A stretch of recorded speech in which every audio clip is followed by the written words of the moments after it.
Prontinho, pode iniciar. Pessoal, boa noite. Eu quero dar as boas-vindas aqui aos estudantes, aos que estão participando conosco, a nossa tutora, a Lívia, o Carlos, a Kailane, Carla Beatriz. Todos vocês sejam bem-vindos à nossa aula de economia. Hoje eu queria tratar com vocês sobre dois grandes, um é filósofo, o outro é economista. Eu quero tratar com vocês sobre a nossa segunda aula de economia e tratar com vocês sobre dois pensadores do pensamento econômico liberal e o pensamento filosófico a respeito do capitalismo. Então, nós vamos tratar sobre dois nomes muito conhecidos aí, que é o Adam Smith, não tanto conhecido, mas o pai da economia moderna, e Karl Marx, que é o teórico da esquerda. E nós vamos tratar sobre alguns pontos que são tratados ali. Lembrando, é claro, não adianta as pessoas simplesmente demonizarem um autor sem ler, sem ter nenhum contato com nenhuma obra dele. Então, muitas pessoas criticam Karl Marx. Eu tive contato com o livro do Karl Marx em 2004. Capital, a origem do capital. E lá, depois mais para frente, nós vamos falar sobre Karl Marx, etc. A teoria do capitalismo, etc. E algumas teorias interessantes também. Então, o que acontece? E Adam Smith, ele é o pai do pensamento econômico moderno. Lembra lá atrás, na aula passada, que eu falei para vocês? Não adianta o capitalismo. Aí eu falei para vocês até sobre a história do meu TCC de filosofia, onde eu abordei algumas questões e conversei com as pessoas sobre essa questão. Ser liberal da forma econômica não é ser liberal de ideias, de pensamentos. Então, as pessoas confundem muito algumas coisas. Eu estava explicando para vocês essa questão. A economia, para mim, tem que ser liberal. Algumas pessoas disseram na minha pesquisa, a economia tem que ser liberal. Liberal em que sentido você quer dizer liberal? Em que sentido? O pensamento conservador liberal é aquele pensamento em que projetos de bem-estar social, eles são mal vistos pelos economistas liberais. É visto como uma intervenção estatal.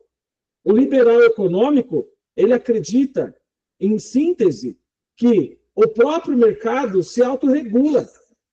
Vocês devem ter ouvido falar aí, alguma vez, daquela história da mão invisível do mercado. Vocês vão se familiarizar com esses termos, principalmente nessa aula de economia nossa. A mão invisível do mercado. Aí vocês estão acompanhando agora o governo Lula, nessa questão aí, eles estão sempre apontando, né, na questão econômica, a Faria Lima está em guerra com o governo, a Faria Lima, na época do Bolsonaro, era o Banco Central, não, vamos ver, foi isso mesmo? Não, ele deixou o Banco Central autônomo. Mas agora, mais recente, isso é do governo Lula. Mas é porque o Banco Central tem uma política de juros muito alta. Então, se abaixar os juros, as coisas, em tese, vai ser mais fácil para o governo investir e lá na ponta as pessoas serão mais beneficiadas. Aí tem essa tal da mão invisível do mercado, que vai autorregulando as coisas. Boa noite, Rodrigo, Thaís. Então, tem essas questões que têm que ser abordadas. A economia, ela vai tratar de todos esses temas. Ela vai buscar isso daí e respostas para essas questões. Então, vocês estão acompanhando o que está acontecendo com essa... Não vou dizer nem... Não é guerra comercial, coisa nenhuma, tá? Isso é uma política de bagunça, isso que está acontecendo agora, entre os Estados Unidos sobretaxar os países. Os Estados Unidos... eu queria que alguém me explicasse quando que eles tiveram, aí nos últimos 10 anos, alguma crise financeira, como a da Argentina, por exemplo, economia quebrada, a inflação como da Venezuela, de 1000%. Então, os caras estão ganhando dinheiro. Eles estão ganhando dinheiro. E o que eles estão reclamando? que as taxas, os países estão, o que o Trump, né, alega isso. Os países estão ganhando muito dinheiro e os Estados Unidos não tá ganhando. Então, nós queremos empregos, essa em tese é a promessa, né? Se a nossa economia for mais fechada e for mais caro trazer produtos importados, em síntese é isso que ele está pensando. Então, nós vamos começar a gerar empregos aqui dentro dos Estados Unidos primeiro. É disso que se trata. Ele prometeu para os americanos que, uma vez que a economia... que ele não prometeu essa loucura dele veio agora. Mas o que ele quer é o quê? América primeiro. Então, o que ele pensou? Ele falou, bom, se está barato para trazer de fora, vamos deixar de fora mais caro, vamos deixar os produtos mais caros, e o que vai acontecer? Nós vamos ser obrigados, em tese, as empresas, elas serão obrigadas a fabricarem os seus produtos aqui dentro, e aí o que acontece? Para você levar para fora, para você trazer de fora produtos lá para os americanos, agora é mais caro. Mas as empresas que produzirem lá dentro, não tem tarifas como ele tem colocado para as empresas estrangeiras, para importação, no caso. Então, é isso que está acontecendo. Em tese, ele acredita que com essas tarifas, esse aumento dessas tarifas, imagina, a China, 145% de tarifas, então, se não vai entrar produto chinês, nós vamos ter, as empresas aqui vão ter que fabricar aqui dentro, e vai chegar na ponta mais barato para os americanos. Só que, gente, isso leva muito tempo. Numa economia global, multilateral, como nós temos hoje, falando de economia, isso é uma coisa surreal. Isso não é verdade, isso é falso. Tá? Isso é falso. Por quê? Vai ficar caro, vai custar muito caro. Você vai passar por todo o processo de reproação, primeiro, na economia interna americana, para depois você começar a ter benefício. Gente, não é de um dia para outro, não é da noite para o dia que você constrói fábrica, tá certo? Então, isso daí, por que eu estou falando tudo isso, gente? Lá atrás, a economia, tudo foi visto, olha, não vamos, essa coisa de não ter tarifas, ou tarifas baixas, isso é tudo para que vende, tá certo? É como se eu tivesse com todos vocês aqui numa mesa jogando baralho, e aí, de repente, ao invés de alguém gritar lá, truco, como a gente costuma ver, alguém chegasse e virasse a mesa. Não funciona dessa forma. A economia gira em torno de parâmetros confiáveis. E eu estou até agora estranhando o porquê que o mercado internacional não reduziu o valor do dólar, porque ainda é a moeda corrente principal, comercializada no mundo inteiro. Mas eu estranho, porque aqui o Haddad colocou a taxa das blusinhas, como é chamado, taxou Shopee, taxou Shein aí, sei lá, Shein, não sei como é que é o nome, essas empresas chinesas aí que traz produtos para cá, uma taxa, ele aumentou um pouquinho, já deu uma loucura no mercado. Já ficaram todo mundo preocupado porque o governo está aumentando, porque o governo está interagindo. Então, o economista clássico, o economista raiz, Escola de Chicago, Paulo Guedes, esse pessoal aí, Paulo Guedes não, como é que é o nome daquele ex-ministro do... Deixa eu ver, é isso mesmo, né? Nem lembro mais o nome do bicho.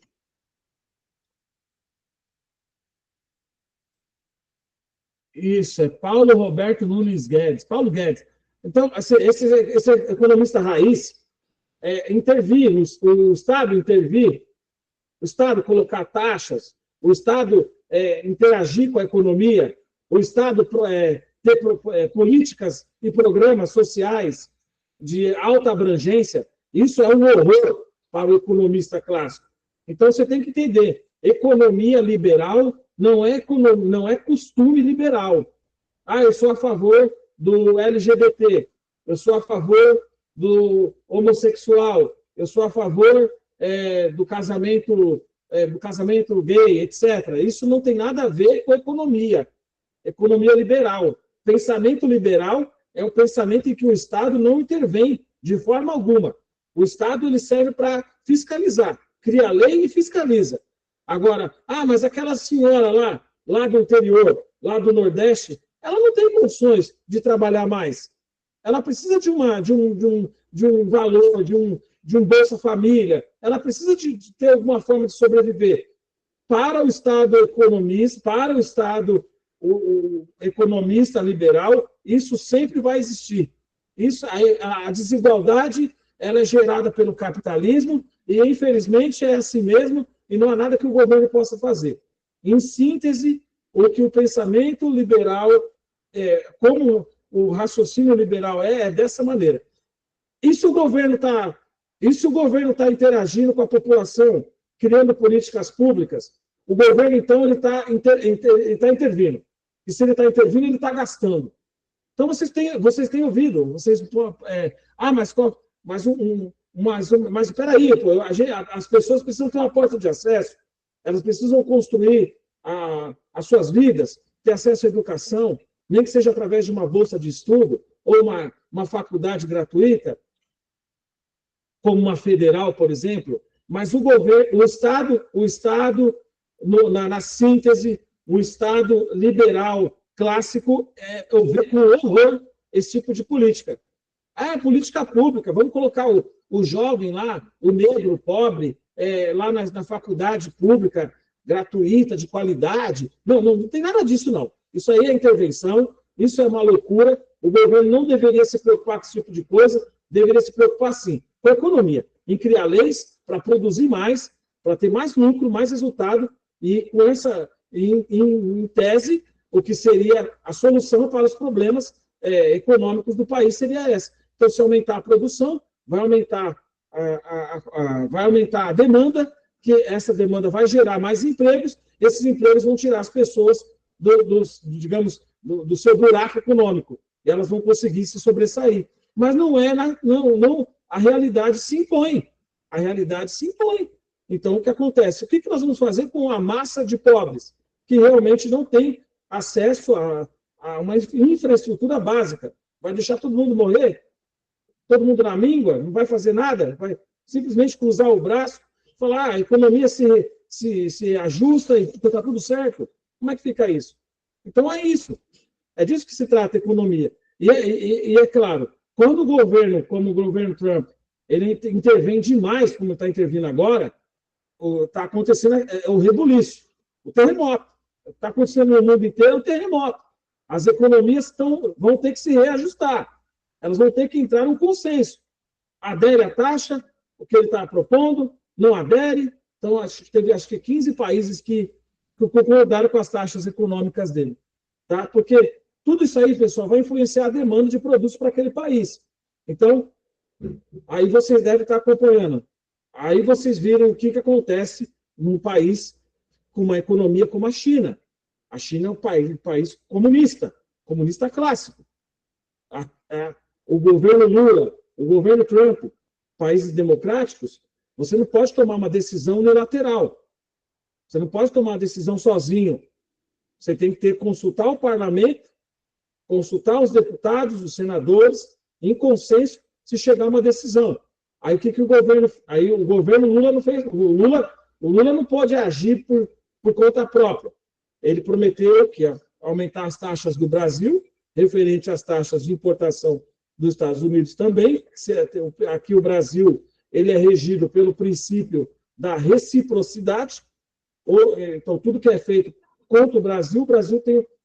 Está difícil entrar brasileiro nos Estados Unidos. Vai estar difícil para americano entrar aqui também. Então, o governo Lula tinha retirado a questão do visto para Estados Unidos, Austrália e um outro país aí que eu não vou lembrar agora. Já colocou de volta. Então, é o princípio da reciprocidade. O Brasil segue esse princípio. Não extraditou determinada pessoa para cá, para o Brasil, como vocês têm acompanhado. Não vai extraditar também pessoas que países lá estão requerendo que traficantes, etc., pessoas perigosas, etc., que estão aqui também. Então, o Brasil segue o princípio da reciprocidade.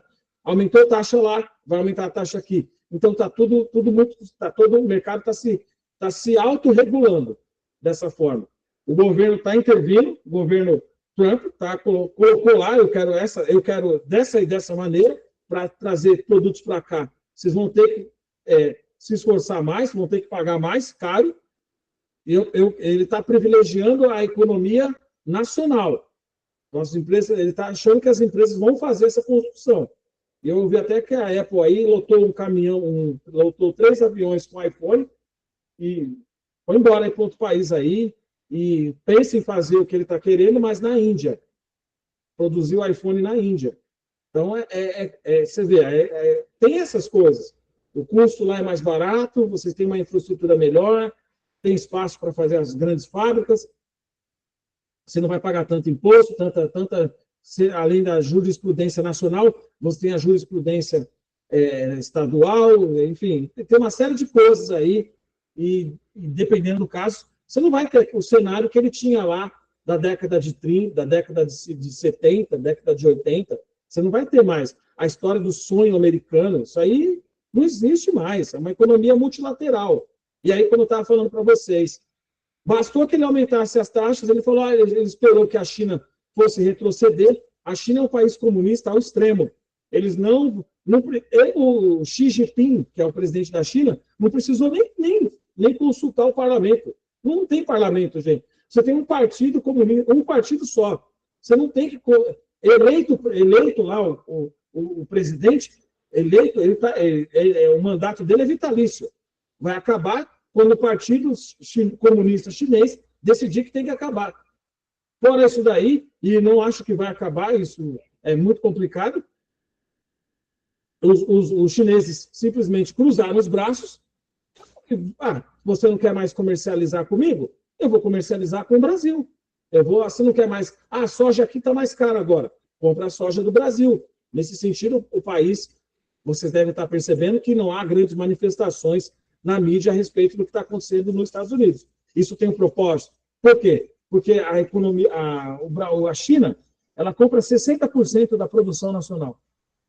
60% dos produtos da importação do Brasil, 60%.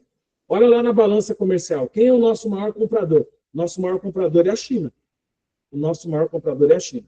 Dos commodities, dos produtos de valor agregado, da soja, do açúcar, do arroz, dos grãos, né? Milho. O nosso maior comprador da carne bovina, carne suína, carne de frango. Nosso maior comprador é a China. Então, ela começa, então, a espalhar. O temor aqui no Brasil é que chegue aqui com muito mais força os produtos chineses. Porque se o mercado lá está fechado, na América, então eles vão pensar, bom, agora nós precisamos de um novo mercado. Se lá ele não está querendo, eu vou colocar meus produtos para outro país. De certo modo, o que eu queria dizer é o seguinte, economia fechada, o outro é uma economia mais aberta, o que dá sustentação ao país dele. A China se sustenta sobre uma economia de mercado livre. O que vai acontecer são outros mercados aderirem à China como líder e parceiro comercial, deixar os Estados Unidos de lado, e é isso. Na verdade, essa guerra comercial só beneficia a China. Tá certo? Então, aquilo que pode ser danoso, aparentemente, para o mercado, é uma coisa assim, que uma alta produção chinesa, que vai invadir os mercados, os outros mercados, eles vão vender os seus produtos, e o Brasil é aliado da China, não é aliado da China, o BRICS é Brasil, China, Índia e África do Sul. Teoricamente, né? Mas aí agora já vai entrar parece que mais uns 10 ou 14 países. Ou informalmente também, né? Então, quer dizer, em tese, nós somos aliados deles. Então, o que vai acontecer? Eles vão trazer os produtos deles para cá e nós vamos ter que se contentar com uma infinidade de produtos a mais aqui no mercado. Uma concorrência maior entre empresas aqui no Brasil, empresas nacionais e empresas internacionais. Aliás, existem até já algumas fábricas de carro aí sendo feitas aí na Bahia, enfim. Uma economia livre não é uma economia que o governo intervém a todo momento. Aliás, é uma economia que o governo intervém buscando bem-estar social. O economista clássico odeia esse tipo de intervenção.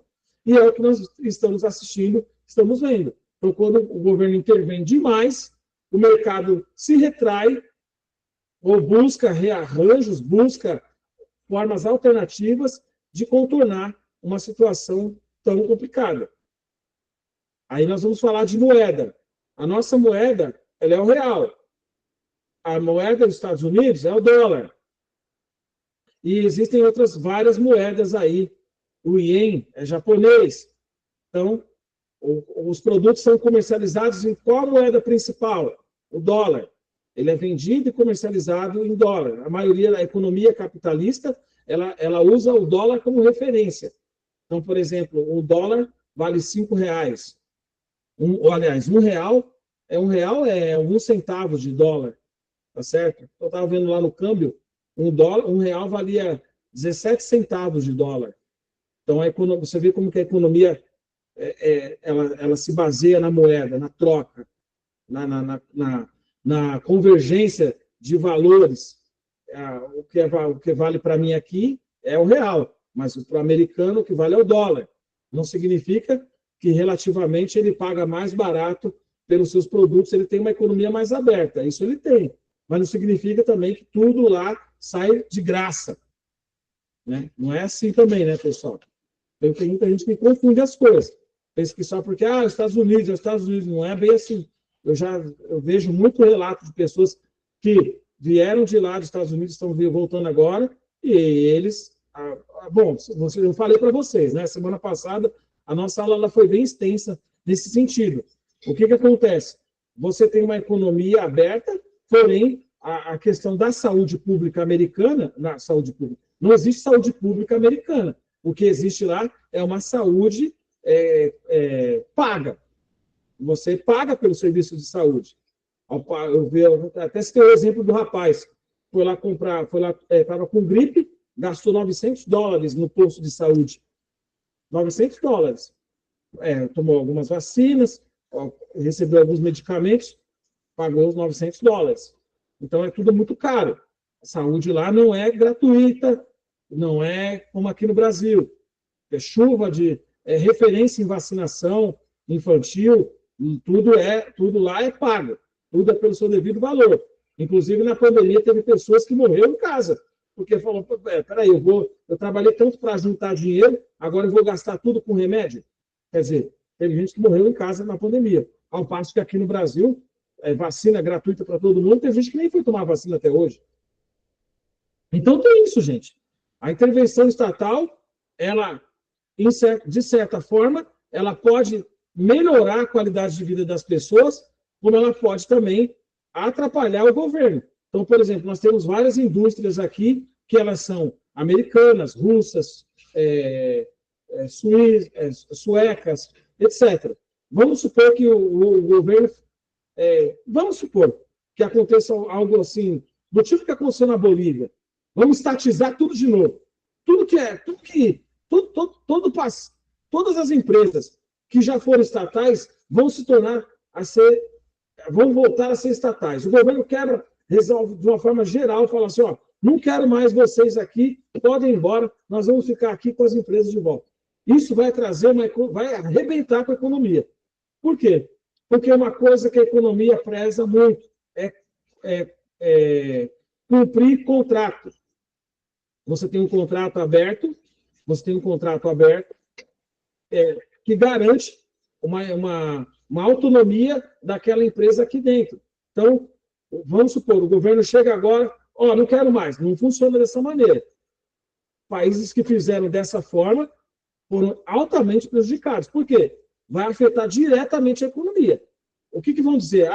Peraí, aquele país lá, aquele fulano lá não cumpre contrato. Igual eu estou aqui com vocês, aqui, interagindo com vocês. A gente estabelece um acordo entre nós. Né? Nós estabelecemos um acordo entre nós. E que acordo que é esse? Todo começo do mês, eu vou estar dando a minha aula, geralmente dia 5, dia 6, se não me engano. A Lívia pode confirmar isso depois. Mas aqui existe um contrato estabelecido, um contrato verbal. mas ele existe. Existe um contrato. Eu vou estar aqui, me comprometo a dar essa aula para vocês. Essa aula de economia. Então, o que acontece? Vamos supor, de uma hora para outra eu chego aqui e não aceito mais a aula, etc. Acontece alguma coisa, essa quebra de contrato gera quebra de confiança. Quebrou a confiança, você pode continuar na escola, mas o que vai acontecer? É assim que funciona na economia. Você vai começar a ver a escola com maus olhos. Por quê? Existia em tese, né? Existe o meu contrato com a escola, o meu comprometimento com a Politécnica, e existe o comprometimento de vocês para comigo, professor. Então, eu estou aqui disponível para dar essa aula para vocês. Vocês estão disponibilizando o seu tempo para estar aqui assistindo essa aula. A partir do momento que há uma quebra de confiança, vocês começam a olhar com desconfiança. É assim que o mercado econômico funciona. Então, o governo está alegando que está com dificuldade para pagar as suas contas futuramente. Então, isso já começa a gerar no mercado uma quebra de confiança. Espera aí, o governo que era robusto, o governo que se dizia capaz de saldar a dívida pública, agora começa a...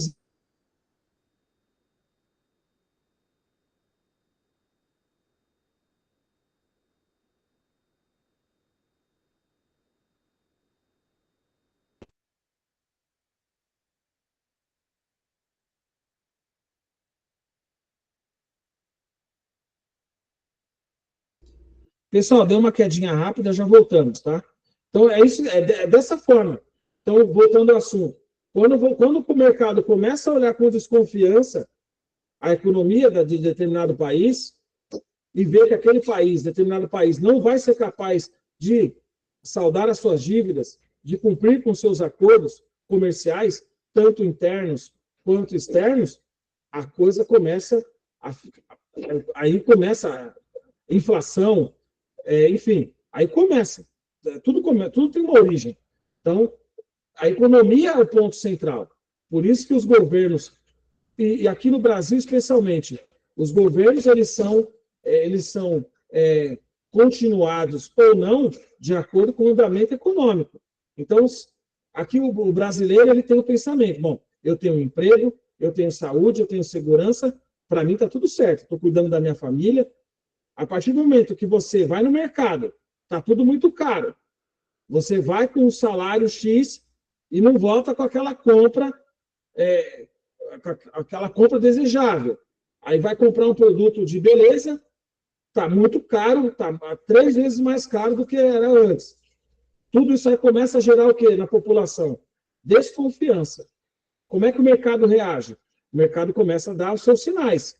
Aí se reflete, é que nem agora, né, que a gente está acompanhando. Crise de popularidade, baixos índices de aprovação do governo. Tudo isso por quê? Porque a economia está sendo afetada. Então, a economia ela é o coração de qualquer governo. A China tem o Partido Comunista deles lá, eles são comunistas mesmo, de carteirinha, tem o Partido Comunista, é o único partido. Não é multi...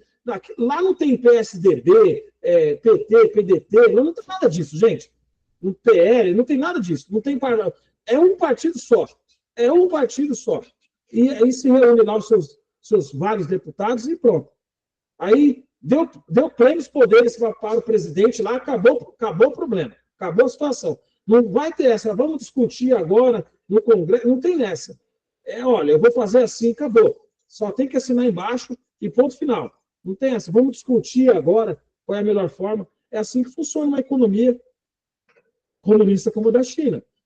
O presidente lá não vai ficar pedindo autorização para o Congresso, deliberação de leis, não tem nada disso lá. É um partido só e acabou. Mandou, acabou. Só assina embaixo. E ponto final. Então, imagina, a China não entrou no jogo do Trump, como eu estava falando. E é o que acontece. Então, o mercado olha agora, dá mais credibilidade à China, porque está fazendo o jogo certo do mercado e está olhando com desconfiança os americanos. Então, mesmo que depois ele volte ao tudo normal, isso aí já sacramentou. Não é confiável você fazer comércio com eles, da forma como fazia. Isso já é um conceito assim, mundial. Olha, nós temos que ter o plano A e o plano B. Então, porque uma economia, um país democrático, o governo muda a cada 4, 5 anos. O que acontece? As pessoas já veem como desconfiança. Ó, cuidado, você pode fazer comércio com eles, mas saiba de uma coisa: a cada 4, 5 anos, esse partido ele vai mudar a composição do seu Congresso, do seu Senado, vai mudar o presidente. Esse presidente a gente não vai saber como ele pensa, ele pode pensar a economia de uma forma, fazer outras. Então, assim, o buraco já foi cavado, por assim dizer. Então, quanto mais intrometimento do Estado nas questões econômicas, principalmente como vocês estão vendo agora, mais pior fica o cenário internacional e a desconfiança vai só aumentando. Ela não diminui, ela aumenta. É como se como eu estava falando para vocês, a gente tem esse contrato não verbal entre nós. Então, vocês se comprometem a estar aqui nesse horário, eu me comprometo a dar o meu tempo e preparar a aula para vocês. Existe uma confiança aqui entre nós, entre aluno e professor, tá certo? E o mercado é da mesma forma, o mercado econômico. Existe uma moeda padrão, existem padrões que regulam esse mercado.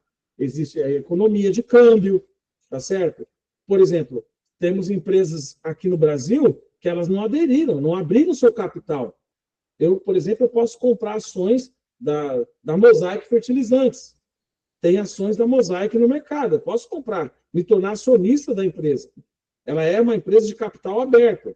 A CBMM é uma empresa de capital fechado. O que significa? Não tem ações da CBMM no mercado. É uma empresa de capital fechado. Ela tem uma família, é uma.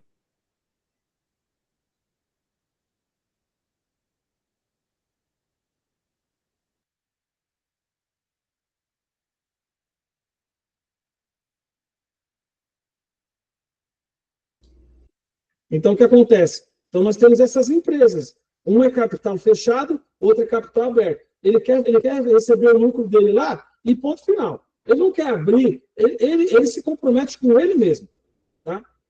Com a sua própria empresa. Ó, nós vamos ter os recursos aqui, nós vamos vender esse material, que é o minério, e o nosso lucro, nós vamos investir na empresa, etc. Não tem capital aberto. Ó, se você quiser, você tem um dinheiro, você quer investir, você quer comprar ações, você vai ter um lote de ações da empresa. E aquilo que a empresa faturar, é assim que o mercado de ações funciona. Mas, tá certo? Então, aquilo que a empresa faturar, então uma parte é dividida entre os acionistas. Essa é uma empresa de capital aberto. Então, quanto mais ações você tem, e as ações estão em alta no mercado, mais você vai receber por aquelas ações. Então, de vez em quando aparece alguém, olha, se você investir, aparece até na internet, se você comprar ações da Petrobras, por exemplo, é uma empresa de capital aberto, ela é estatal de capital aberto. Então, você vai ter uma parte dos rendimentos lá que eles têm com a venda do petróleo para você. Então, aí eu tinha um amigo meu que tinha algumas ações, era bem interessante. Assim. De vez em quando ele ganhava um dinheiro até bom com as ações. Mas tudo é risco e oportunidade. Então, ó, da mesma forma que você pode ganhar muito dinheiro com ações, você pode perder dinheiro muito rápido.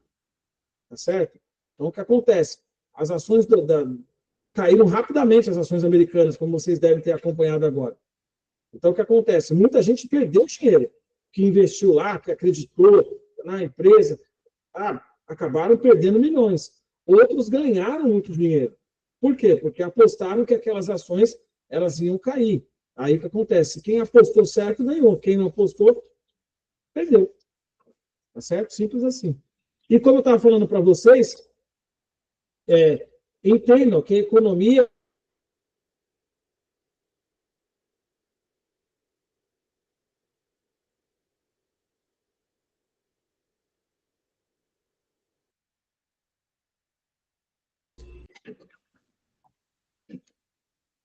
Voltou?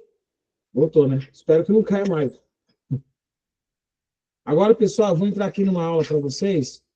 Eu vou falar um pouco Vou falar um pouco para vocês sobre Adam Smith, tá? E depois vocês podem ler na apostila de vocês a página 23 e 24. Marquem aí para vocês. Na apostila, eu quero que vocês leiam a página 23 e 24, que está falando um pouquinho dessa economia internacional que nós estamos, como é que funciona a economia internacional. Tá certo? Eu marquei até a página aqui. Então, vai ser bem legal vocês estudarem, tá? Então, vocês, na casa de vocês, estudem as páginas da apostila 23 e 24. Deixa eu ver se eu consigo fazer aqui para passar para vocês a apresentação. Vamos ver se a gente consegue aqui.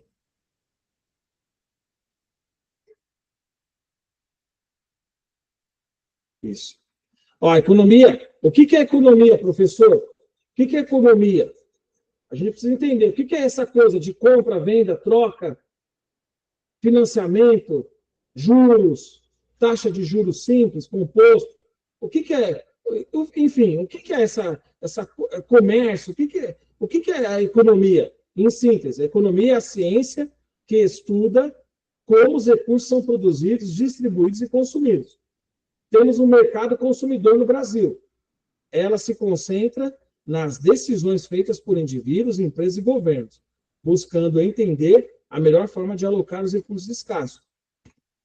Então, por exemplo, nós temos no Brasil agências regulatórias. Então, por exemplo, eu não posso pegar aqui, como já foi feito no passado. Vamos supor, eu saio daqui e eu estou andando ali pelos arredores de Araxá, e de repente eu vou lá com um amigo meu, estou lá andando um dia, encontro ouro numa certa região aqui de Araxá.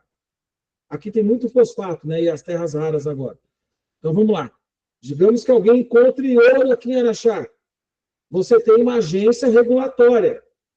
Essa agência de mineração regulatória é que vai fiscalizar e vai permitir a empresa, vai ter que ser criada uma empresa para fazer a exploração desse minério. Não tem. Você deve ter acompanhado a história da Serra Pelada. Alguém achou lá uma pepita de ouro, ou achou um punhado de ouro lá naquele lugar, lá no Paraná. Paraná. Alguém achou lá um punhado de ouro. Não tinha regulação de nada. O pessoal começou a invadir, e criaram o que foi a Serra Pelada. Até que se perdeu tudo e cada um foi para o seu lado. Tá certo? Então, o que acontece? O governo, naquela época, não tinha tanta regulamentação como tem agora. Alguém vai tirar vai desapropriar uma área. Ela tem um IBAMA. Olha, eu quero construir uma hidrelétrica em algum rio aí. Eu quero construir uma hidrelétrica. Você vai ter que ter a licença ambiental para você construir aquele lugar. Você vai ter que ter um projeto técnico para você fazer, enfim, um manejo das famílias, uma série de observações. Não tem mais essa de você chegar, de você simplesmente ir naquele local, invadir aquele local, fazer. Não é assim que funciona. Você tem agências regulatórias. É diferente de você ter o governo o tempo todo intervindo na economia. É diferente. Você tem agências que você vai andar de acordo com a legislação daquele país. Nenhum país mais trabalha dessa forma. Chegar, invadir e vamos pegar e vamos. Não é assim. Você vai ter que ter uma regulamentação, licenças ambientais, projetos apresentados, autorizações governamentais para você fazer o desmatamento, para você fazer o que for necessário naquele local, extração de minério. Você vai ter que se comprometer com uma série de políticas locais, estaduais e federais para você fazer a exploração daquele minério. É assim que funciona, tá certo? Então, a economia é isso, ela vai estudar, ela vai fazer tudo que é necessário, tudo que suporta a venda, a comercialização de produtos. Então, vocês podem ver. Tem determinados medicamentos que eles não entram no Brasil. Mas por que eles não entram no Brasil? O Brasil é chato, o Brasil não deixa entrar. Não se trata disso. nós temos uma agência regulatória aqui, tá certo? Nós temos uma agência regulatória e que vai tratar da questão daquele medicamento. Quais os efeitos, ele é alucinógeno, ele causa câncer, ele não causa, é tudo isso. Então, peraí, foram observados através de estudos clínicos que determinado medicamento faz mal, é prejudicial à saúde.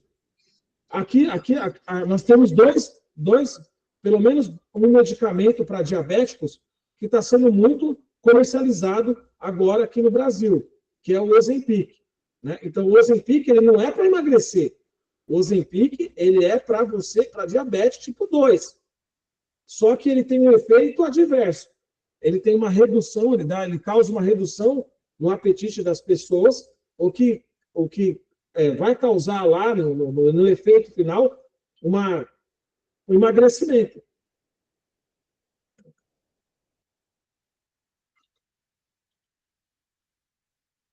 A Anvisa, que é a agência regulatória, verificou... Deixa eu tomar água aqui, gente, peraí. Verificou que esse produto, em tese, ele não causa malefícios. Ele traz certos benefícios. O emagrecimento, enfim, a regulação da diabetes tipo 2. Então, a Anvisa permitiu a comercialização dele aqui no país. É assim que funciona. Não chega pelo Paraguai e já sai sendo vendido em todas as lojas, distribuído a nível nacional. Não funciona dessa forma.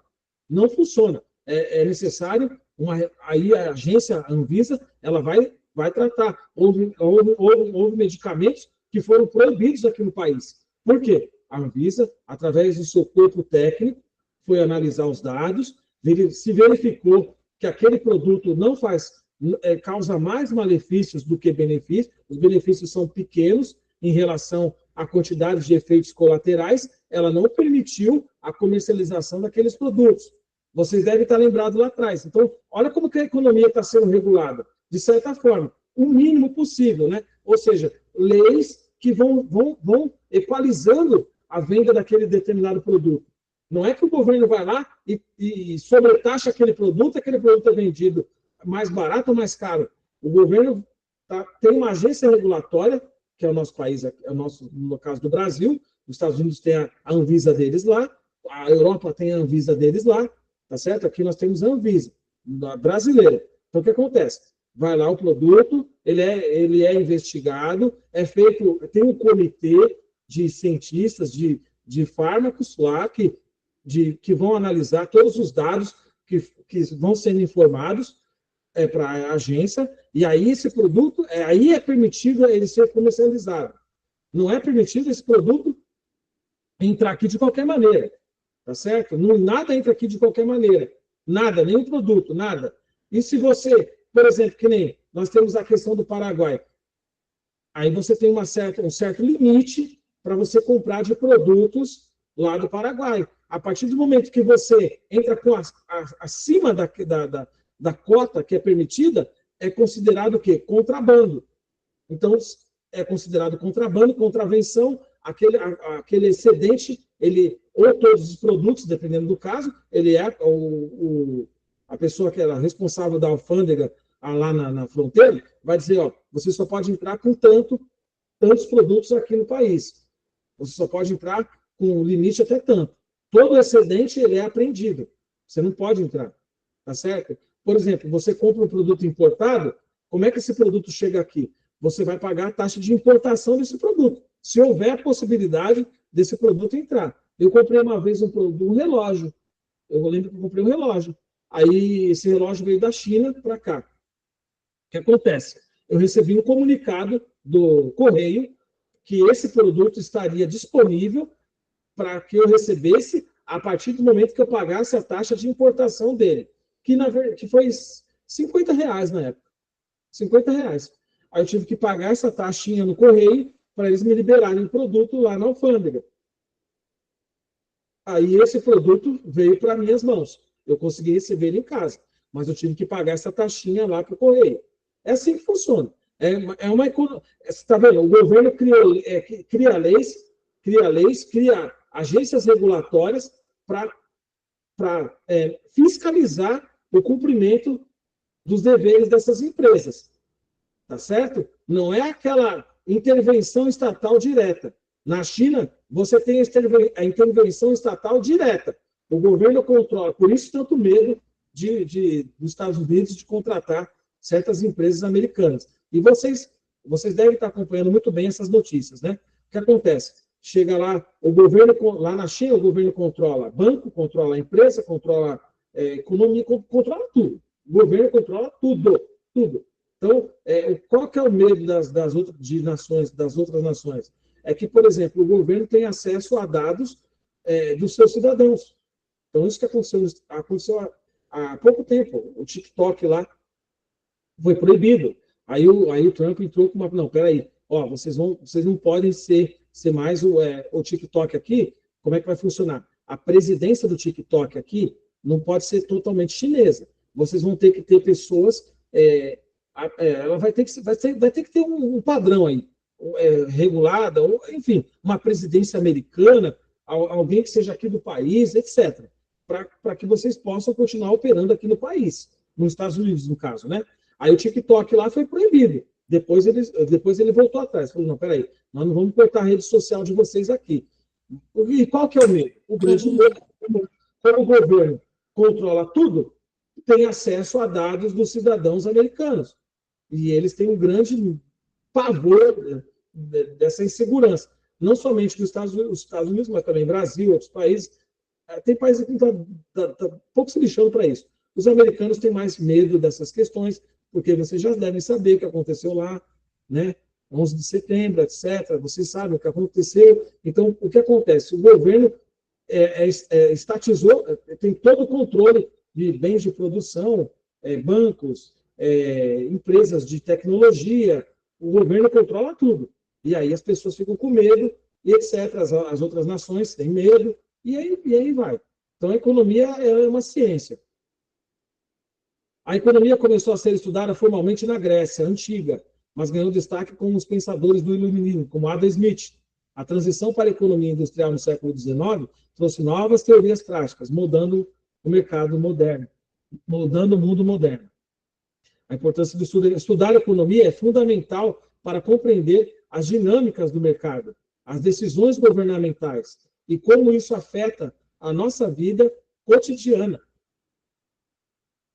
Ele nos ajuda a fazer escolhas, ele nos ajuda a fazer estudo econômico, né? Ele nos ajuda a fazer escolhas informadas e a entender as consequências das políticas econômicas. Eu me lembrei agora, uma política econômica desastrosa.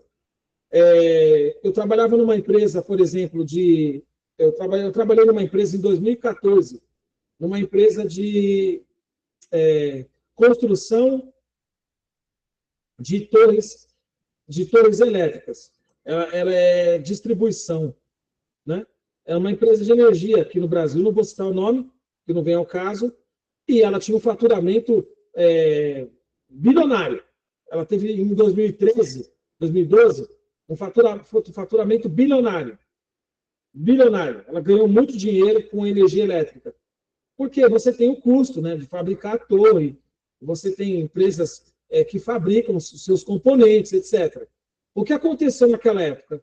Eu trabalhava, tinha meu emprego, e de repente veio a empresa, ela era uma empresa que era estatal, e ela foi privatizada. Ela foi privatizada, portanto, o governo passou o comando dessa empresa para a iniciativa privada. E aí ela teve um lucro bilionário em 2012 e 2013. Quando foi em 2014, nós tivemos uma discussão no governo Dilma a respeito de baratear, ela queria baratear as contas de energia elétrica, tá certo? Houve uma intervenção estatal violenta naquele período. Então, foi uma medida provisória. Ela pegou a empresa que eu trabalhava, ela quebrou o contrato, e aí você já sabe o que acontece, né? Eu acabei de falar para vocês. Quebrou o contrato, de tempo de privatização daquela empresa. Acho que ela tinha 20 anos para explorar, ainda até hoje, né? Eles conseguiram por mais 30 anos.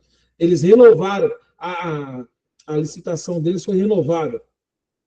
Eles tinham ganho para 20 anos, aí o governo Dilma entrou com uma ação lá, uma medida provisória, e aí quebrou esse contrato, falou, olha, agora, a partir de agora vai ser assim, nós queremos uma redução nas tarifas de energia elétrica, isso a nível Brasil. Tá? E o que aconteceu? O mercado, essa ação foi truculenta, não foi bem vista pelo mercado. E, imediatamente, a empresa perdeu todo aquele faturamento. Então, não houve um estudo econômico, não houve um estudo econômico para se resolver aquela situação. Então, a empresa que teve um lucro fabuloso lá em 2014, em 2013, 2012, em 2014, houve toda a empresa teve que fazer um rearranjo interno. Aí foi o meu gerente, eu lembro que tinha um gerente lá, o presidente da empresa aqui no Brasil, um colombiano, foi no escritório da empresa, reuniu todos os funcionários no teatro que tinha ali na rua, ali em Pinheiros, Berrini, Pinheiros, não vou lembrar agora. Reuniu todo mundo e falou, pessoal, aquele padrão que nós tínhamos em 2012, 2013, esquece. O que os acionistas preferiram? Bom, peraí, é melhor a gente ter menos lucro e ter o contrato assegurado aqui do que perder todo o investimento que foi feito. Se os acionistas, e ela se tornou uma empresa de capital aberto, então tem essas questões, tá vendo? A empresa se tornou uma empresa de capital aberto, aí o que acontece? Os acionistas entenderam o seguinte, vamos fechar com o governo. É melhor fechar com o governo e ter um contrato aí de 20, 30 anos. E, você vê, o pessoal capitalista, ele é esperto. Peraí, daqui a pouco o governo muda e vai mudar tudo isso daí e eles voltaram a ter lucro agora, né? Eles voltaram a ter lucro. O governo falou, olha, nós vamos fechar o contrato de vocês agora, naquela época, né? Vamos quebrar o contrato. Estou falando fechar é quebrar. Vamos quebrar o contrato de vocês agora, nós vamos pagar tudo que vocês investiram, nós vamos pagar. E nós vamos tomar a empresa de volta. Agora, se vocês aceitarem o contrato para reduzir as tarifas de energia, foi isso que o governo Dilma fez naquela época. Nós vamos ter aí um contrato por mais 30 anos. E os acionistas aceitaram. Resultado, houve uma quebradeira geral, muita gente foi mandada embora da empresa, perdeu o emprego.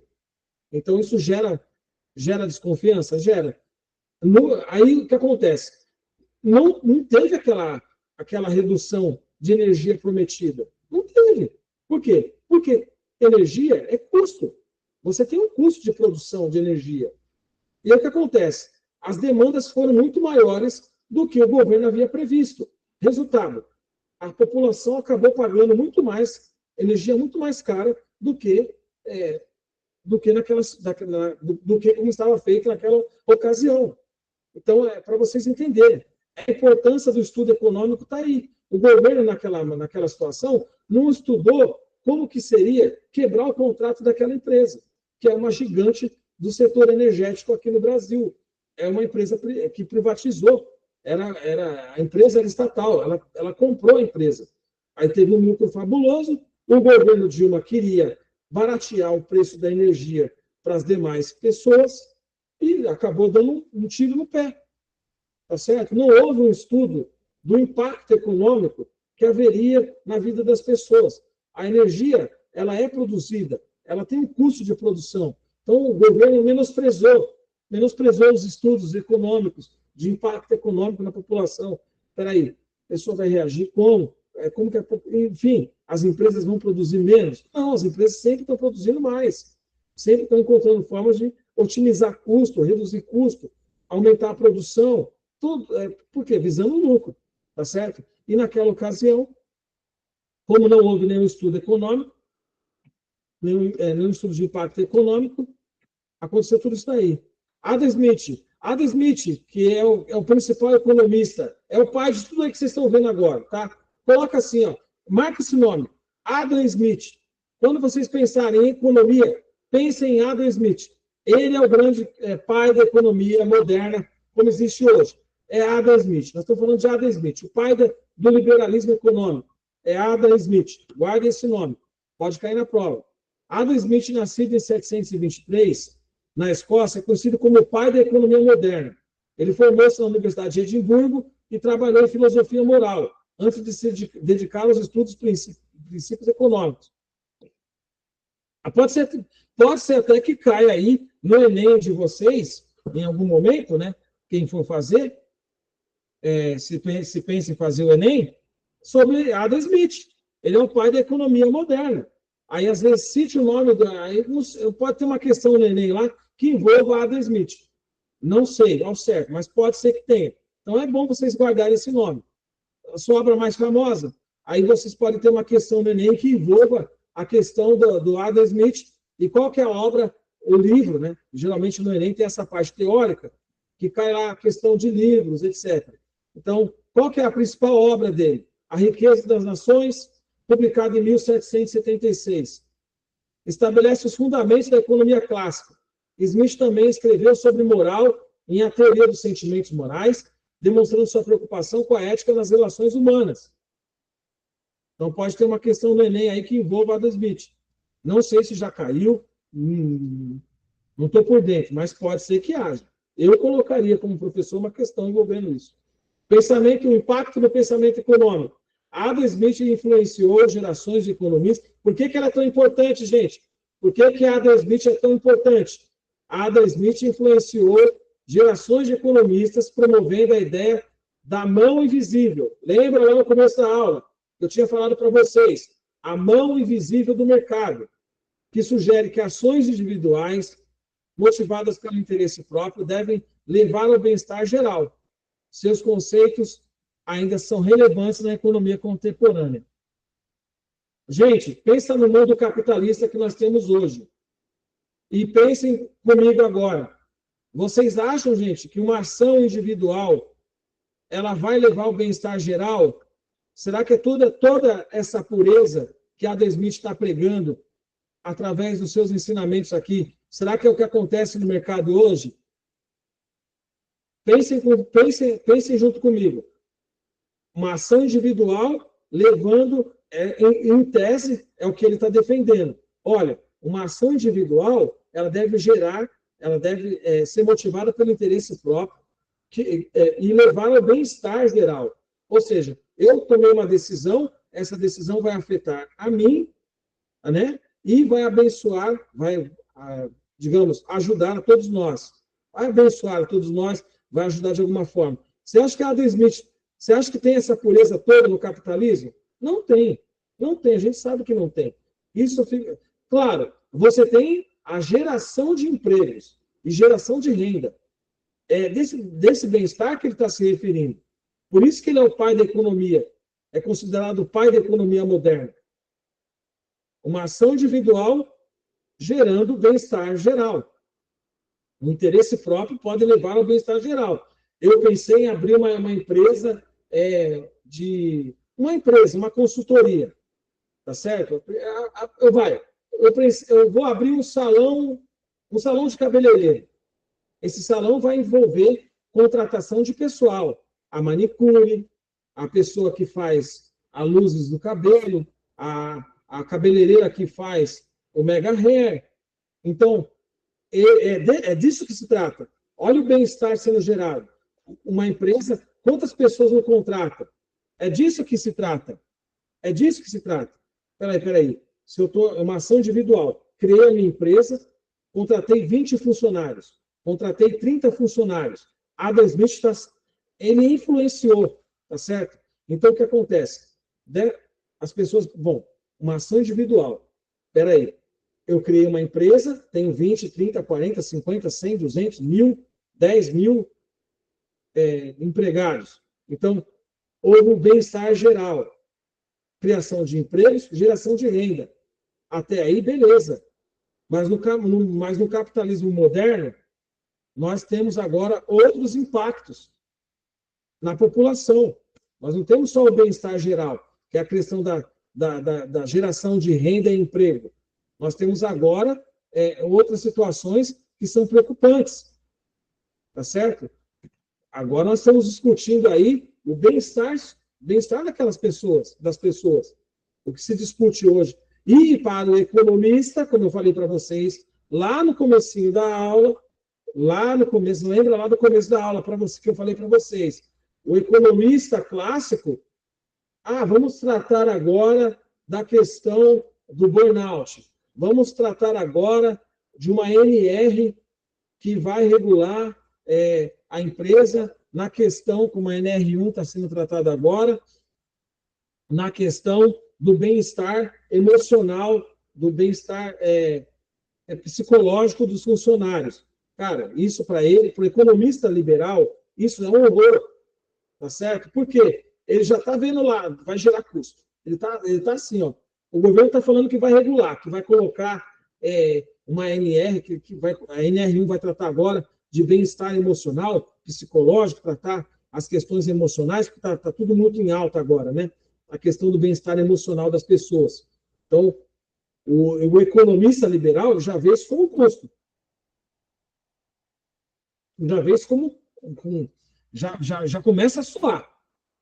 Espera aí, o governo agora vai regular isso aí. Espera aí, a empresa vai ter que cuidar do funcionário que está lá com problema emocional. Então, tudo isso aí para o economista clássico, é intervenção. Então, eles gostam da geração da renda, da geração do lucro, do capital, enfim, do capitalismo, enfim. Eles gostam do quanto a empresa teve de lucro, resultado. Não vem tratar de questão de saúde emocional. Isso aí é uma outra história. Isso aí para eles fica em outro patamar. O governo traz essa regulação, mas o capitalista clássico, ele quer o lucro, ele quer a criação de emprego, geração de renda. É isso que ele está preocupado. E essas questões de bem-estar, isso fica para um outro departamento. Então, por isso que eu falei para vocês, gente, saiba discernir as coisas. Saiba discernir as coisas. Não é porque a pessoa está falando, olha, é liberal, gente, na economia. Vai ser uma economia liberal. Nossa, gente, a gente vai ganhar muito dinheiro. Peraí, gente, a que custo vocês vão ganhar dinheiro? E o que a gente vai fazer com a desigualdade? O que vai fazer com aquela mãe que é mãe solteira, que cria os filhos sozinha, que precisa de um Bolsa Família? Como é que fica a situação dela? O economista clássico não vê dessa forma. Não vê dessa forma. Então, peraí. Não, você vai dar dinheiro para essa pessoa? Não. Ela que se vire. Ela que vai lá procurar um emprego para sustentar a sua família. Ele não está nem aí. Entendeu? O economista liberal, ele trata dessa maneira. Vamos intervir, gente, vamos criar uma política pública aqui para distribuir absorvente nos postos de saúde, que houve um grande debate aí sobre as moças que são pobres, não tem como comprar na farmácia, que se dane. Você lembra lá atrás, né? A discussão que houve. De onde é que vai vir o dinheiro? É custo. De onde vai vir o dinheiro? Então, tem essas coisas. A população, ela precisa estar alerta a esse tipo de coisa. Peraí, eu vou ganhar que tipo de benefício esse projeto de governo ele promete, tá certo? Que tipo de benefício? Então, houve uma série houve uma discussão aqui, ali, agora está tendo a questão do pé de meia, tá sendo muito comentada a questão do pé de meia. Não, peraí, aquele jovem que entrar na escola, ele vai ter um valor, quando ele sair, ele vai ter uma espécie de poupança que vai beneficiar ele e a família dele, ele já não vai sair sem dinheiro da escola, para cada ano que ele concluir lá no ensino médio, ele vai ter um valor X, ele vai receber. Isso para o economista clássico, isso é um horror. Isso aí eles vêm com peraí, o governo está gastando, o governo vai pagar as contas, vai dar calote, não sei o quê. Quer dizer, há toda uma situação criada por esse tipo de política pública. Aí eu falei, aí é que entra isso que eu estou falando para vocês, né? A chamada mão invisível do mercado. Como a mão invisível é essa? Como o mercado começa a ver com desconfiança? Porque para a população é benefício. É benefício. Olha, vamos ter políticas de saúde pública para as mulheres.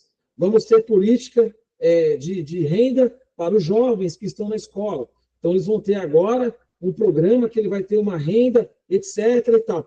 Isso, para economista clássico, é um horror. E aí eles vêm com desconfiança. E aí é que entra essa mão invisível do mercado. A mão invisível, guardem esse conceito econômico, é importante, e muito importante. A mão invisível é uma metáfora utilizada por Smith para descrever como as ações individuais, guiadas pelo interesse próprio, podem beneficiar a sociedade, quando cada um busca seu próprio bem-estar. O resultado final pode ser um aumento do bem-estar em geral. E pode ser também, como eu falei agora para vocês, o contrário. O mercado pode ver como a mão invisível do mercado pode ver como uma situação de descontrole econômico. Ou seja, olhar com maus olhos. Peraí, o governo está gastando muito. O governo está gastando. E de onde vai vir o dinheiro para pagar tudo isso? E quem que vai pagar? E não sei o quê. E aí começam as discussões. Aí a mão invisível do mercado, ela começa a agir. Então, ao invés de benefícios sociais, benefícios individuais, a exemplo do que aconteceu comigo lá atrás, o que pode acontecer? Você pode ter desemprego.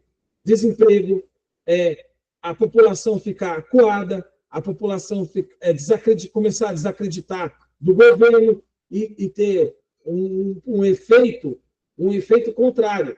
Então, tem que se tomar cuidado com essa coisa da mão invisível. Nem tudo que Adam Smith falou é coerente com a realidade atual. Nem tudo. Ele está falando, estou falando de 1783. Nós estamos em 2025. A situação agora, a realidade é outra. Nós temos 220 milhões de habitantes. O Brasil, meu pai do céu. Adam Smith, 1700, o Brasil é de 1500. 200 anos depois, a gente estava começando. Bom, enfim. Conceito de divisão do trabalho. Divisão do trabalho refere-se à especialização de tarefas em uma produção. Em vez de um único trabalhador realizar todo o processo, tarefas específicas são atribuídas a diferentes indivíduos, aumentando a eficiência. Então, você lembra? Aí vai lá, vamos lá para Henry Ford. Enfim, não vou tratar da questão do Fordismo aqui com vocês. Mas aí a questão, eu estou gerando emprego e renda. Eu, economista clássico aqui, olha para mim como se fosse um economista clássico. Eu estou gerando emprego e renda. Eu estou dando proporções para as pessoas gerarem capital. Eu estou investindo lá no Brasil, estou criando a minha fábrica lá e vamos contratar 500, 600, 700, 800 empregados. Não é todo mundo não é um empregado só que vai fazer tudo. Não é só um tipo de... Diferentes trabalhadores vão agir, vão operar naquela fábrica para que ela funcione. É disso que se trata. Não é um único trabalho. Não vamos deixar só na mão de um pequeno grupo.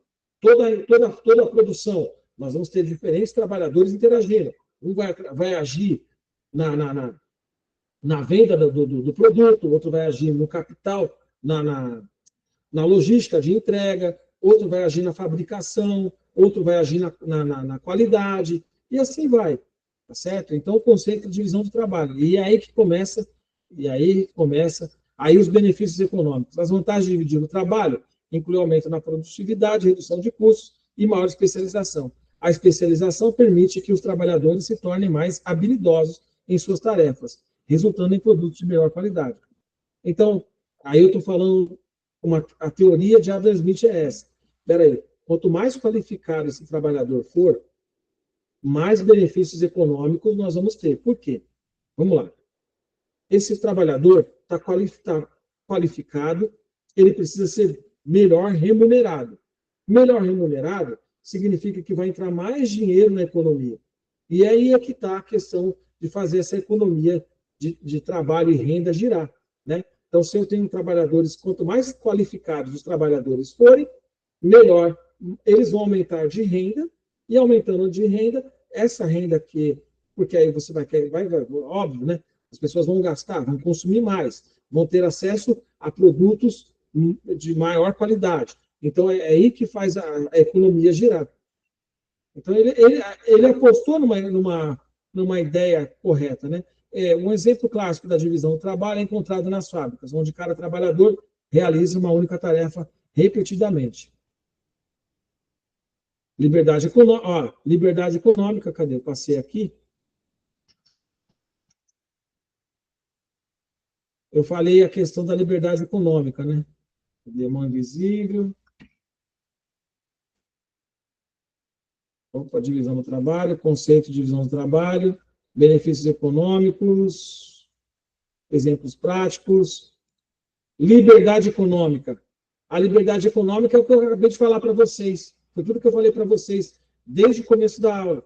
Então, não adianta eu ficar intervindo na economia o tempo todo. O tempo todo, o tempo todo. Você tem que criar leis? Tem. Mas quando o governo começa a intervir muito, vou colocar taxa disso, vou colocar taxa daquilo.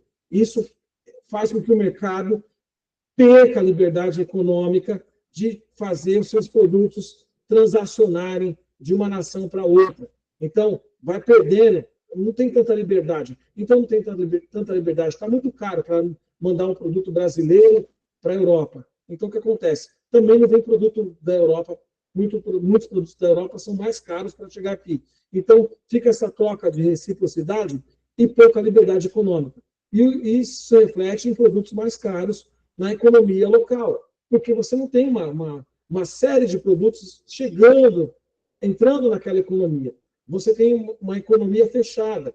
Então, você está taxando muito para lá, você vai ser muito taxado para cá, e esse produto não vai chegar aqui na liberdade econômica que o mercado prevê. É aquela coisa de quanto menos intervenção do governo, maior liberdade econômica as empresas têm. Tendo maior liberdade, você tem uma geração de renda e empregos maiores. Tá certo? Então, se fala muito em subsídios econômicos, vocês devem estar estudando, vocês devem estar por dentro disso daí, né? A liberdade econômica é crucial para fomentar a inovação e o crescimento. Quando os indivíduos são livres para produzir e trocar bens, isso cria um ambiente de competição saudável, que beneficia a todos. Então, você tem a concorrente da CBMM, você tem a Mosaic também, você tem outras empresas mineradoras aqui no estado de Minas Gerais que concorrem entre si. A Euroquem, que trabalha na mesma linha da Mosaic, uma é americana, a outra é russa, etc. Você tem empresas interagindo entre si. E aí elas fabricam os seus produtos, e aí acontece o que a gente chama de concorrência. O mercado trabalha com a concorrência. Quando você não tem concorrência, como que é chamado? Cartel. Aqui no Brasil, não é permitido o cartel. Então, o que acontece? Você tem que ter a concorrência. Antes, nós tínhamos apenas a Uber, fazendo transporte de aplicativo. Primeiramente, a Uber. Hoje, você já tem outras empresas trabalhando da mesma forma. Eu tenho meu aplicativo de transporte aqui e tal. E aí você tem aqui em Araxá, você tem a Tilevo, você tem a Ubis, tem a Uber também tem aqui em Araxá, já tem gente que usa Uber, não sei se tem a 99, mas tem umas outras aí, tem várias outras empresas. Então você tem liberdade econômica, você tem a liberdade, as pessoas têm a liberdade de terem as suas empresas de transporte por aplicativo. Isso gera concorrência, o que gera preços mais baratos, teoricamente falando. Tá certo, pessoal? Vamos lá. Regulamentação governamental. Tudo aquilo que eu falei para vocês desde o começo. Apesar dos benefícios da liberdade de mercado, Adam Smith reconhecia a necessidade de alguma regulação governamental para garantir a justiça e prevenir fraudes. O objetivo da regulação do governo é garantir justiça e prevenir fraudes. Eu não falei agora para vocês do cartel? Quantas empresas não foram enquadradas na questão do cartel aqui no Brasil? E aí você perde mercado, outras empresas não vão comercializar com você. E você imagina, você tem um cartel, eu não vou citar, não vou colocar, não vou citar nenhuma empresa aqui, tá? Mas você tem, vamos colocar assim, você tem um cartel de padaria aqui em Araxá, cartel de padarias. O que é o cartel? Você não consegue encontrar um pãozinho mais barato. Só tem por esse preço. Você pode ir em 20 padarias aqui. Só tem por esse preço aqui. Você não tem concorrência. E se você não tem concorrência, é o quê? Cartel. E se é cartel, no Brasil, pelo menos no Brasil, é crime. Você não pode ter 20 padarias aqui, o pãozinho no mesmo valor. Você vai ter mais caro. Você pode ter mais caro. Mas aí você vai perder a concorrência para aquele pãozinho que é mais barato. Isso aí não é cartel, entendeu? Aí você tem uma concorrência, um livre mercado. Você tem aquele pãozinho bem caro, você tem aquele mais barato. Então, o mais barato sempre vai ganhar. Tá certo? Ou as pessoas, em tese, vão procurar aquele pãozinho mais em conta para comer. Quando é tudo junto, tudo ao mesmo preço, é o mesmo preço, você não encontra nada mais barato. É considerado cartel. E se é considerado cartel, é crime contra o Código de Defesa do Consumidor. E aí você vai ter uma série de legislação aí para proibir esse tipo de prática. Então, você não pode ter 20 padarias, em todo lugar que você vai, o pãozinho é o mesmo valor. Isso aí você não pode, isso é cartel. Mercado, a mesma coisa. Aí você tem a lei, o Código de Defesa do Consumidor, que vai... E aí que Adam Smith, por isso que ele é considerado o pai da economia moderna. É dele a ideia. Olha, o governo ele tem que ter, sim, intervenção, de certa forma, mas não total. Ele pode garantir justiça, ele pode prevenir que seja produtos fraudados, produtos com o mesmo valor, em todo lugar. Já pensou, gente? Toda padaria aqui, o pão é o mesmo valor. Então, você não tem concorrência. E se você não tem concorrência, é cartel. Então, percebem como é que funciona, né? E a Adam Smith, ele foi muito feliz nessa questão da economia liberal. E aí, vamos lá. Críticas à intervenção estatal. Aí, tudo que eu falei para vocês. Só estou recapitulando aqui. Adam Smith argumentou que intervenções excessivas, olha aí, ó, do governo, podem distorcer mercados e levar a ineficiências. Ele acreditava que, em muitos casos, ações do governo poderiam fazer mais mal do que bem à economia. Opa! Gente, a gente precisa no Brasil de combustível mais barato. E quando eu estou falando de combustível mais barato, eu estou falando de Petrobras. Então, você tem uma única empresa estatal que regula todo o setor. É uma coisa assim que vai deixar, vai bater sempre na tecla. Vamos privatizar, ou então vamos abrir o mercado. Quem quiser entrar aqui para para explorar petróleo, vai poder explorar, desde que cumpra as regras do governo. O governo está mais aberto, mais simpático, ultimamente, abrindo licitações. Vocês devem estar acompanhando isso daí. E Adam Smith, ele previu, falou, gente, olha, quando você tem muita intervenção do governo na economia, você tem problema. Não faça esse tipo de coisa. Não fica lá toda hora colocando lei, taxando, que nem a gente está vendo aí agora, que vocês vão ter problema. Esse mercado vai ficar fechado, ineficiente. O americano tá desesperado lá, indo para o mercado, comprando uma cartela de ovos, R$60. Para vocês terem uma ideia do que eu estou falando. Cartela de ovo, R$60, lá nos Estados Unidos. Então, é o que está acontecendo lá agora. E aí as pessoas vão para a rua, começam a ir para a rua. Vamos ter manifestação, vamos derrubar o governo, que esse cara...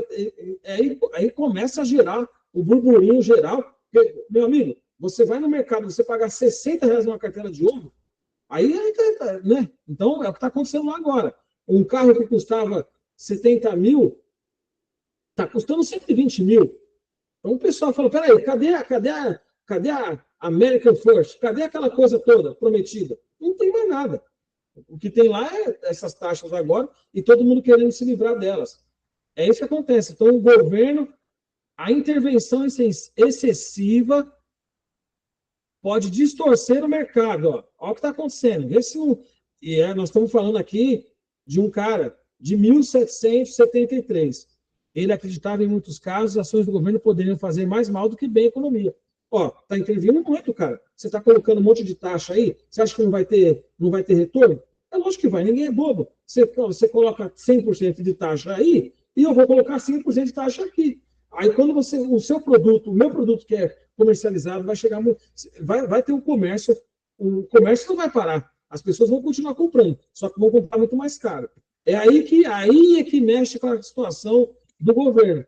Aí começa a ter perda de capital político, aí vocês começam a ver pessoas indo para a rua, manifestação, vamos derrubar o governo, vamos tirar esse governo não presta, esse governo não vale nada. Por quê? Porque vira um pandemônio. As pessoas, ninguém usa mais esse termo, mas tudo bem. As pessoas começam a ver o mercado com maus olhos e começam a desacreditar.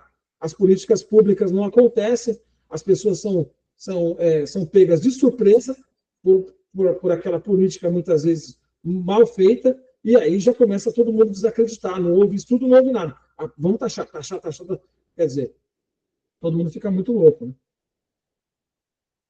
E aí é que está a grande crítica de Adam Smith à intervenção estatal. Muita intervenção é prejudicial. O governo pode atuar? Ele deve. Mas é como? É para fiscalizar. É para não permitir injustiça. É para colocar ordem. Então, nós temos aí, na nossa economia, vamos falar da nossa economia, nós temos aqui um Código de Defesa do Consumidor, nós temos a Delegacia do Consumidor, nós temos o Juizado de Pequenas Causas, nós temos toda uma legislação cobrindo a economia local. Então, as empresas se autorregulam, as empresas têm as suas demandas, o governo dá o suporte. E que suporte? Você precisou, você vai ter uma economia. Se você se sentir prejudicado, você pode procurar o Código de Defesa do Consumidor, você pode procurar o Juizado Especial de Pequenas Causas, você pode procurar até mesmo a Polícia Civil para você fazer uma denúncia, ou enfim, você tem uma certa legislação. Agora, a intervenção, vamos supor, um censor, como já tivemos aqui no Brasil, alguém que vai lá, isso aqui não, isso aqui pode, isso aqui não, isso aqui pode. Isso já não tem mais, graças a Deus. Hoje a nossa economia, ela é mais liberal nesse sentido. Você assiste coisas na televisão que na ditadura militar, se fosse naquela época, naquele período militar, muita gente no Brasil já tinha morrido, tá certo? Hoje em dia você pode falar mal, aqui no Brasil você pode falar mal do governo, naquela época você não podia, tá certo? Então você tem certa... A crítica de Adam Smith em relação ao mercado se refere ao quê? A tudo aquilo que a economia pode fornecer, geração de emprego e renda principal, e segundo, a intervenção estatal. Então, todo economista liberal, ele preza por essas duas coisas. Geração de emprego e renda, economia liberal. Menos intervenção estatal do governo. O problema da intervenção estatal é que você não pode ver com maus olhos uma política pública. Uma política pública que está beneficiando a população não é ruim. O governo também tem a parte de combater a sua desigualdade. E aí é pensamento meu. O liberal vai dizer o quê? Não, peraí, professor, você está maluco. Você está dizendo o quê? Que o governo tem que intervir se alguém estiver passando fome e necessidade? Não, o governo não tem que fazer nada. O governo tem que investir em emprego e renda. Há essa corrente de pensamento na sociedade. Uns vão pensar em ajudar o próximo, criar políticas públicas para ajudar a juventude, e outros vão achar o quê? Não, o governo está intervindo. O governo está intervindo. Eu lembro da época do registro profissional para as empregadas domésticas. Houve aqueles que foram contra, houve os que foram contra, e eles diziam o quê? Não, peraí, mas a empregada doméstica não pode ter registro em carteira, porque se agora ela tem que ter registro em carteira, o patrão vai ter que pagar mais imposto. Então, se ele tem que pagar mais imposto, então é melhor não contratar empregado. Então, houve uma discussão. Então, você está vendo? Há uma certa... A mão invisível do mercado, ela atua nisso daí. As ideias de Adam Smith continuam a ser influentes hoje, destacando a importância da liberdade econômica, valor de troca, divisão do trabalho. Essas teorias ajudam a entender melhor o funcionamento das economias modernas. Então, você quer saber como funciona a economia moderna? Você quer saber como o mercado se autorregula ou não? Como é que funciona uma economia de capital aberto, de capital fechado?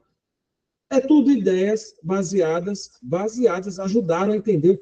Adam Smith ele ajudou o pensamento moderno. É óbvio que houve uma série de outros economistas famosos que vieram depois, óbvio. Estou falando de uma pessoa, de um economista de 1783, já muito antigo. Houve uma série de mudanças, houve vários rearranjos na economia nacional, internacional, e é caso de se estudar como é que ela está funcionando, como é que ela está reagindo, como que eu estou interagindo com a economia. Você trabalha, você tem emprego e tem renda. Quando você trabalha, quando você está desempregado, você tem uma assistência, que é o seguro-desemprego. Então, há uma série de benefícios, há uma contrapartida aí. A intervenção estatal aí, ó. Tá vendo? O governo criou uma forma, peraí.